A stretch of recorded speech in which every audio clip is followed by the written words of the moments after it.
Okay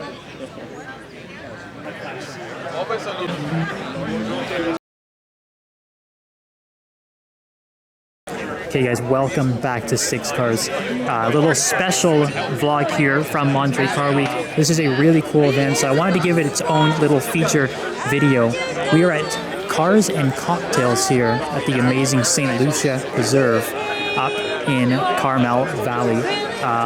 Yeah, the star of the show is all of these boutique supercars and coach-built cars, and look at that, I've got a live painting going on of the McLaren MP44 and F1 GTR Longtail. That's really cool, actually. But I'm going to go through each one of these cars, give you guys a quick walkthrough of each one, some details on them. There's also a few other supercars at the back there. I think we'll have a look at those first. As you can tell, the sun's already down. I'm filming this retroactively, the intro. But yeah, without further ado, let's just jump into the video. Check out these amazing, interesting cars. Let's go for it. SLR 722 at the far end of this row of cars. So yeah, the special edition SLR that pays tribute to the 300 SLR that is famous for winning the Mille Miglia race in Italy. So different changes from it, the front chin spoiler in carbon fiber, you get those different black wheels, the silver edges, there's the 722 badge on the side. SLR is a car that I think has aged extremely well. Yeah, I just love that big old long nose at the front. It's such a sick car, and obviously the side pipes down there underneath the vents, awesome. Maybe classic 911 Carrera RSR, Singer 911 over there, and Carrera GT in these matching oranges, almost reminiscent of like the LFA Nürburgring colors. So I don't know if that is factory paint, if that's a wrap, respray maybe. This one's really interesting. This Carrera GT is almost looking like an eggplant, and then inside it's got these like white seat inserts, a bit of a white steering wheel as well, these sort of like brushed bronze wheels on it too. Very nice collection of Carrera GTs. This one's really cool, 911 Dakar. The first one I've seen that's not just in the launch spec, I believe. So Riviera, Mexico, Voodoo Blue, I don't know, all three of those are very similar, but it's really nice, especially on the white wheels too. You can get that big lifted suspension on it, of course made for off-roading. Got the 992 GT3 hood vents on the front.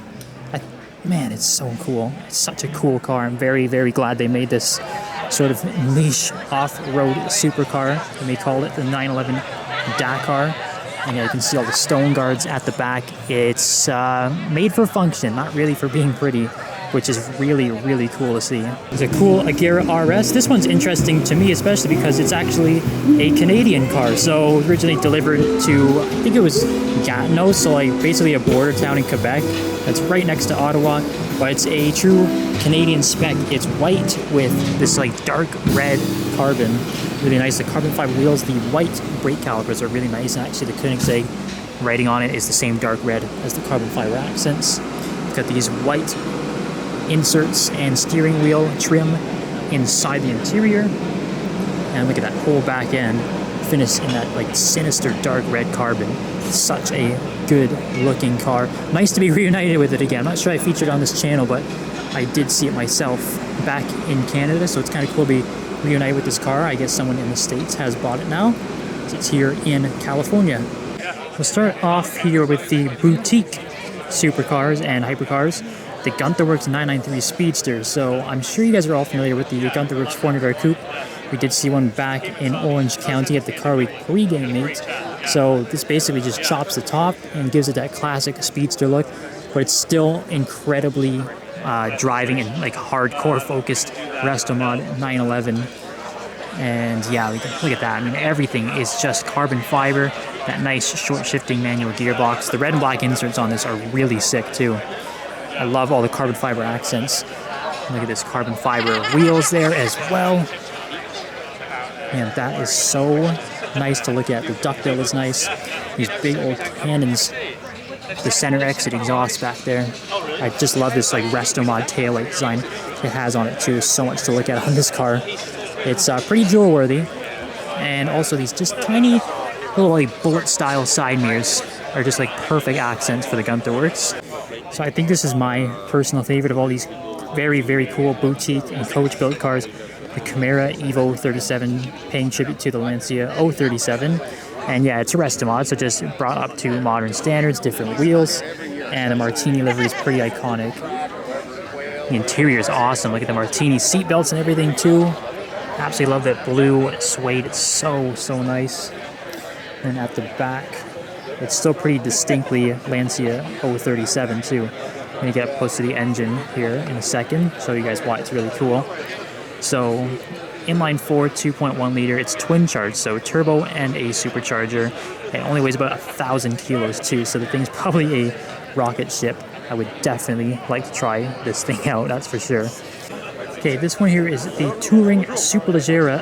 I hope I don't butcher this name. RS RH95. Basically, the 95 is meant to celebrate Touring Superleggera's 95th anniversary of coach building cars. So they basically take the base is a Ferrari 48 Pista, and they completely overhaul the car. As you can see, it looks nothing like a 48 Pista. It's simply the base. They change all of the body panels. The front end is really interesting. I do like these really like closed-in carbon fiber headlight casings too. The livery is interesting.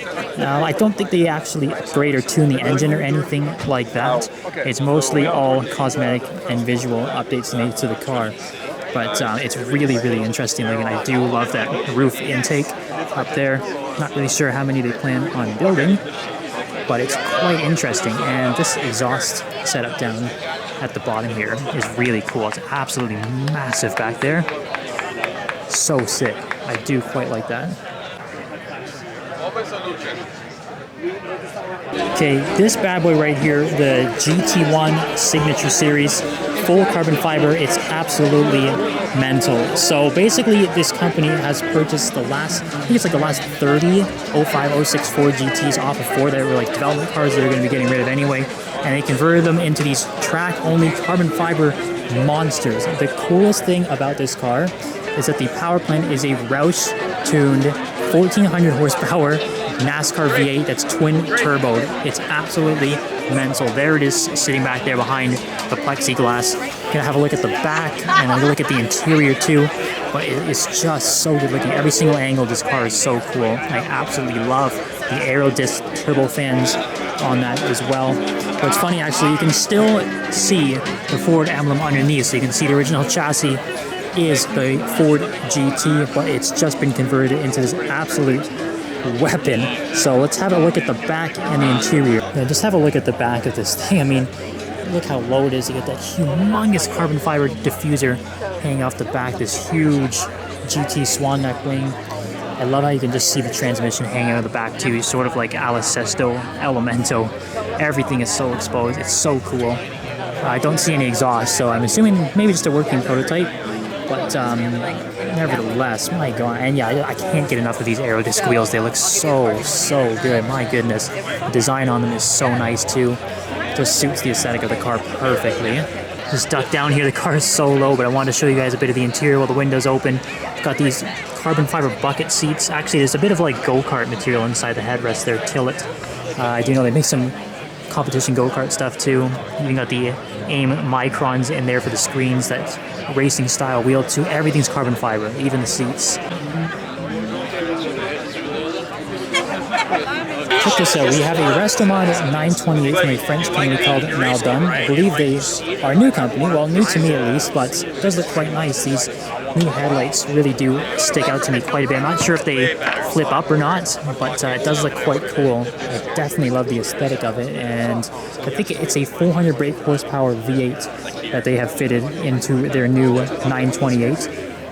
But it does look quite good, and you've got these like sort of like extended wide body fender flares on it too that are just so flush with the car. Everything's been pulled out and stretched out, but still keeping really the original lines of the 928, which is really nice. And that taillight design back here is so good looking. Absolutely love that. They've definitely made the 928 look really good. This one here, the Radford 62.2, so coach built on a Lotus and designed in partnership with that man over there, Jenson Button, my personal favorite Formula 1 driver, so pretty cool that he is here. But the 62.2 definitely goes for that sort of classic sports car racing look from like the late 60s, early 70s, sort of like a Ferrari 512S or Porsche 917, things like that. But as I mentioned, built on a Lotus and in partnership with Lotus, it keeps in the spirit of those cars. Underneath there is the Toyota 3.5 liter supercharged V6, but this thing only weighs about 1,000 kilos, so it must be an absolute rocket ship. And that's the coolest part about it, is it has like the classic style wheel, the classic shifter, manual, and you can see those nice brown leather seats in there with the racing harness. So cool. It is like a classy track day sports car that you can also maybe daily drive on the road. I'm not really sure, but it does look pretty capable of doing pretty much anything. The rear design is so nice too. I love where the exhaust is positioned just on either side of the diffuser. The rear light design is really nice too. So the Radford 62.2, definitely a winner. A special limited edition C8 Corvette built with Cunningham. So Cunningham is actually a pretty famous name in racing. They raced cars back in the 60s, I would say, is probably their most famous time. But here they are designing their own special edition Corvette. I believe it's in tribute to Le Mans. Yes, it is. There we go, 60th anniversary. So this is a 1 of 60, but a lot of cool touches on it. These intakes at the back, oh, there we go, are quite interesting to me. Sort of reminds me of the Pagani Zonda 760s. This little swan neck wing is also really cool, and I love how flush the end plates are just with the rear end of the car. It's really very, very nice. And just shouts out to the accented colors too, and the sort of like dark aquamarine, like really, really nice. That new rear facing camera position on the roof is also a nice little touch too. And it looks like the back, it's got a Lingenfelter upgraded V8, so assuming this is probably putting out some pretty damn good power too. The wheels, also a very nice touch on this Cunningham C8 Corvette.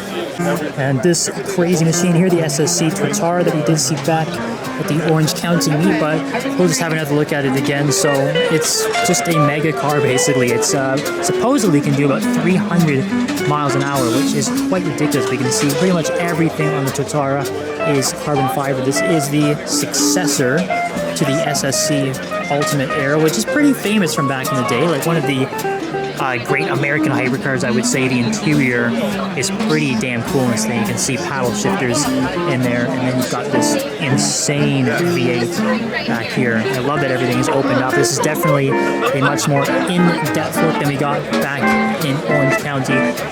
I do love just everything is exposed. Look at that. We've got the Penske tuned shocks at the back there. Man, just the opening mechanism on this is pretty ridiculous. It sort of reminds me a bit of Koenigsegg's, just when they, press the button, we can open up everything all at once. And then just another look in here inside the butterfly doors at the Tuatara. The digital dash in there behind all of the carbon fiber is so good looking. Okay, so I'm saving arguably the most interesting one for last, the Eccentrica Diablo. This just got unveiled about a month ago. It's a Restomod Diablo. It's got the original 5.7 liter V12 from the Lamborghini Diablo in it. Just a few different changes aside from the body that I want to show you guys. The interior is the big standout for me, and the gearbox has also been upgraded from the original 5-speed to a 6-speed. And then that dash back there is so sweet. And you can see you got the turnkey in the center there. It starts like a plane actually, but that dashboard sort of looks like an old 80s plane or something. It's so interesting. My goodness, it's just such a clean design. The 5-spoke wheels suit it so well, and yeah, it's just it still keeps the essence of the original Diablo, but this back end, it's fitting that you start it like a plane. It's even got the remove before flight tag on the back. It's just so clean, and definitely gives that like fighter jet vibe, but still keeps that classic Diablo shape. So that is the Eccentrica Diablo. Do check them out because it is such a cool car, and very, very cool to see it up close in person. Oh man, that is so cool. It's being activated by a phone too, guys. Bring back pop-ups. Oh, you can wink. Oh wow. Hey guys, that was a walk through cars and cocktails in all of the impressive boutique supercars and coach-built cars. There's so many interesting things to look at, from the Radford to the Eccentrica to the touring Superleggera that's based on the 48 Pista. There is so much to see. I want to know what you guys thought of this. Let me know maybe your favorite car of the bunch, because they're all so different from each other and so many cool ones to look at. Amazing details on all of them. The setting, again, just beautiful.